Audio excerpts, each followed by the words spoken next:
সময়টা ভালো যাচ্ছে না পেপ গার্দিওলার।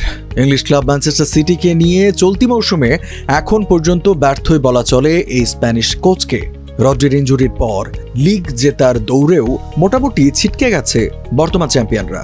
তবে আগামী মৌসুমে চ্যাম্পিয়ন্স লিগ খেলার লক্ষ্যে শীতকালীন দলবদলের বাজারে মন মতো খেলোয়াড় কিনতে কার্পণ্য করেননি গার্দিওলা।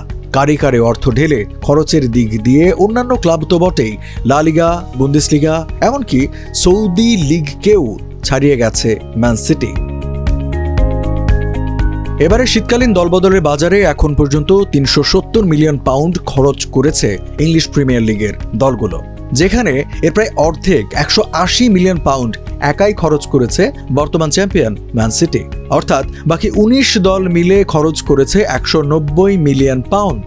এত অর্থ খরচ করেও ২০২৩ এর শীতকালীন দলবদলের বাজারে চেলসির ২৭৫ মিলিয়ন পাউন্ড খরচ করার রেকর্ডটি ভাঙতে পারেনি গার্দিওলার দল। এই শীতকালীন দলবদলের বাজারে খরচের দিক থেকে ম্যান সিটি শুধু যে অন্যান্য ক্লাবগুলোর চেয়ে এগিয়ে আছে এমন নয়, বরং তারা ছাড়িয়ে গেছে লা লিগা, বুন্দেসলিগা সহ বিভিন্ন দেশের লিগকেও। এবার ফ্রেঞ্চ লিগ 1-এর ক্লাবগুলো মিলিয়ে ব্যয় করেছে ১৭০ মিলিয়ন পাউন্ড, যা সিটির চেয়ে মাত্র ১০ মিলিয়ন পাউন্ড কম।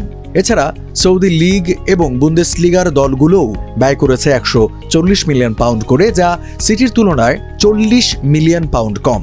অন্যদিকে খরচের দিক থেকে সিটির ধারে কাছেও নেই লা লিগার ক্লাবগুলো।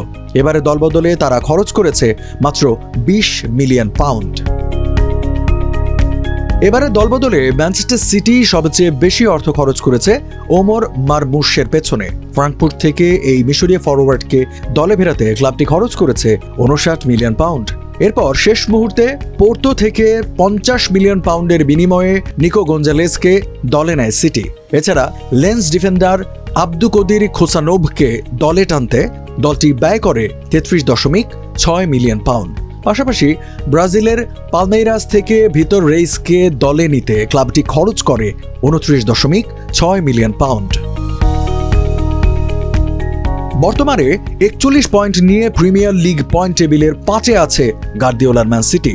এক ম্যাচ কম খেলে ৫৬ পয়েন্ট নিয়ে তালিকার শীর্ষে আছে লিভারপুল। এরপরেই আছে আর্সেনাল, নটিংহ্যাম ফরেস্ট ও চেলসি।